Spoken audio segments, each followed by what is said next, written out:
Hello guys, welcome to my channel Tarun sir. तो दोस्तों, इस वीडियो में मैं आप लोगों को बताऊंगा जावा स्क्रिप्ट में कंट्रोल स्टेटमेंट्स क्या होते हैं इस बारे में। सो गाइस, कंट्रोल स्टेटमेंट्स को कोडिंग में समझने से पहले हम ये समझेंगे रियल लाइफ में भी हम कंट्रोल स्टेटमेंट्स का यूज़ करते हैं। जैसे जब मैं हिंदी बोल रहा हूँ तो हिंदी में मैं ऐसा कह सकता हूँ कि यदि आज बारिश हुई तो हम पकोड़े खाएंगे। यानी कि जो पकोड़े खाने वाला काम है वो किससे कंट्रोल्ड है? यदि से कंट्रोल्ड है। इंग्लिश में मैं इस स्टेटमेंट को ऐसे बोल सकता हूँ, if it will rain today then we will take pakodas, right. तो इफ जो है वो इंग्लिश के अंदर एक कंट्रोल स्टेटमेंट है जो दूसरे स्टेटमेंट्स को कंट्रोल कर रहा है। या फिर हम इस तरह से भी बोलते हैं हिंदी में, लाइक जैसे अगर आज बारिश हुई तो हम पकोड़े खाएंगे, बारिश नहीं हुई तो हम आइसक्रीम खाएंगे, है ना। तो ये क्या हो गया? यदि और अन्यथा का कॉम्बिनेशन हो गया। इसी तरह से कई बार घर पे जो होते हैं हमारे पेरेंट्स वगैरह, मम्मी लोग जो होते हैं, वो लोग हमसे पूछते हैं कि बेटा आज क्या खाओगे? लाइक गट्टे की सब्जी खाओगे या पनीर की सब्जी खाओगे या पापड़ की सब्जी खाओगे या वेल चिकन खाओगे, इस तरीके से कुछ भी ना। ऑल्थो ठीक है, मैं चिकन नहीं खाता हूँ, अलग बात है। तो मतलब हमें मल्टीपल ऑप्शन दिए, उनमें से कुछ हम चूज कर सकते हैं, राइट। तो ये भी क्या है? एक कंडीशनल स्टेटमेंट है या कंट्रोल स्टेटमेंट है बेसिकली। तो ऐसा ही कुछ हमारे पास प्रोग्रामिंग में भी अवेलेबल होता है। इसी तरह से कई बार टीचर आपको बोल देता है कि बेटा ये 10 लाइन 20 बार लिखो। दैट मीन्स वो 10 लाइन आपको 20 बार रिपीट करनी है। ये भी एक कंट्रोल स्टेटमेंट है प्रोग्रामिंग में।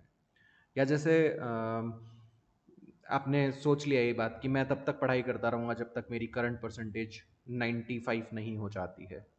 दैट मीन्स तो आप पढ़ाई वाला काम जो है कंटिन्यूसली रिपीट करते रहेंगे। This is a control statement. तो अब हम कॉन्सेप्चुअली देखते हैं कि जावा स्क्रिप्ट में कंट्रोल स्टेटमेंट क्या है। सेम यही चीज़ है, बस ये सारी चीज़ें दिमाग में रखिएगा तो आपको अच्छे से कवर अप हो जाएगा ये। So control statement in JavaScript are programming construct that allow you to control the flow of your code's execution. Control statement जो है जावास्क्रिप्ट में, वो कुछ प्रोग्रामिंग कंस्ट्रक्ट हैं जो हमें अलाउ करते हैं कि हमारे कोड के एग्जीक्यूशन को हम कंट्रोल कर सकें। हमारे कोड का जो फ्लो ऑफ एग्जीक्यूशन है उसको हम नियंत्रित कर सकें। They determine which block of code should be executed under specific condition. तो ये जो है वो डिसाइड करते हैं कि कौन सा पर्टिकुलर ब्लॉक ऑफ कोड जो है वो एग्जीक्यूट होना चाहिए किसी कंडीशन के अनुसार, और how many times certain codes should be repeated. या फिर कोई जो कोड है पर्टिकुलर वो किसी कंडीशन के अकॉर्डिंग कितनी बार रिपीट होना चाहिए। जैसा अभी मैंने आपको बताया था वैसा ही हम रिपीटेशन का काम यहाँ भी कर सकते हैं। Control statements are essential for creating dynamic and responsive programs by enabling you to make decision and loop through the code. Control statement जो है वो एसेंशियल होते हैं डायनामिक प्रोग्राम्स बनाने के लिए, रेस्पॉन्सिव प्रोग्राम्स बनाने के लिए। वो हमें ये फैसिलिटी देते हैं कि किसी कोड को हम बार बार लूप थ्रू कर सकें, यानी रिपीट करवा सकें। सो बेसिकली 4 कैटेगरीज में मैंने यहाँ पे डिवाइड किया है कंट्रोल स्टेटमेंट्स को। सबसे पहला है हमारे पास में कंडीशनल ब्रांचिंग या फिर कंडीशनल स्टेटमेंट्स। सो कंडीशनल स्टेटमेंट्स हमारे पास ऐसे स्टेटमेंट हैं जो हमें अलग अलग ब्लॉक ऑफ कोड को किसी कंडीशन के अनुसार रन कराने की फैसिलिटी देते हैं। The most common conditional statements are, सबसे पहला होता है हमारे पास इफ। देखो यहाँ तो हम खाली डेफिनेशन देख रहे हैं, आने वाले वीडियोस में मैं आपको डिटेल में भी बताऊंगा ये सारे statements. So it execute a block of code if A specified condition is true. जब हमें किसी कंडीशन के ट्रू होने पर ही एक ब्लॉक ऑफ कोड को एग्जीक्यूट करना है सिंपली, तब हम सिंपल इफ का यूज करते हैं। दूसरा है हमारे पास if else. So it executes a block of code if a specified condition is true and another block is executed if the specified condition is false. If else का use तब करते हैं जब हमें एक कंडीशन के ट्रू होने पर कोई एक ब्लॉक ऑफ कोड एग्जीक्यूट कराना है और उसी कंडीशन के फॉल्स होने पर दूसरा काम करवाना है। ये हिंदी में जो यदि अन्यथा बोलते हैं उसके बराबर है। जैसे अभी मैंने बोला था ना, यदि बारिश हुई तो पकोड़े खाएंगे वरना आइसक्रीम खाएंगे। तो that is an example of if else. तीसरा है हमारे पास इफ एल्स इफ लैडर।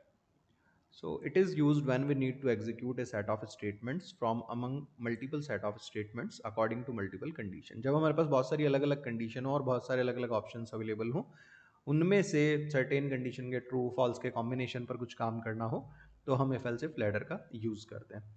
जैसे एक हिंदी में बोल के दिखाता हूँ मैं आपको। यदि आज बारिश हुई तो हम पकौड़े खाएंगे, अन्यथा यदि मौसम ठंडा हुआ तो हम पराठे खाएंगे, अन्यथा यदि मौसम गर्म हुआ तो हम आइसक्रीम खाएंगे। तो यहाँ पे क्या हुआ, तीन अलग अलग कंडीशंस को कनेक्ट किया हुआ है। काम तीनों में से कोई एक ही हो रहा है, तीनों में से कोई एक ही ट्रू होगी, उसके अकॉर्डिंग ही कोई एक काम पर्टिकुलर परफॉर्म होगा। नेक्स्ट है हमारे पास nested if else. Nested if else का जो मेन मोटिव है यूज करने का, वो एग्जैक्टली सेम वही है जो इफ एल्स इफ लैडर का था।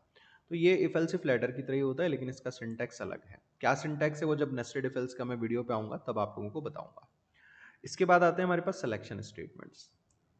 The selection statement allow you to select and execute one of many code blocks based on the value of an expression.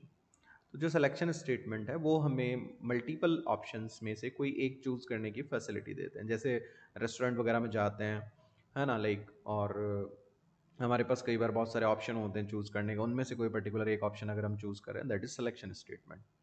खैर रेस्टोरेंट में तो हम मल्टीपल ऑप्शन भी चूज कर सकते हैं, बट सपोज दैट आपके पास में किसी लड़की की शादी की बात चल रही है और 5 रिश्ते आए हुए हैं, ठीक है, तो 5 में से कोई एक चूज करेगी, that is a selection statement.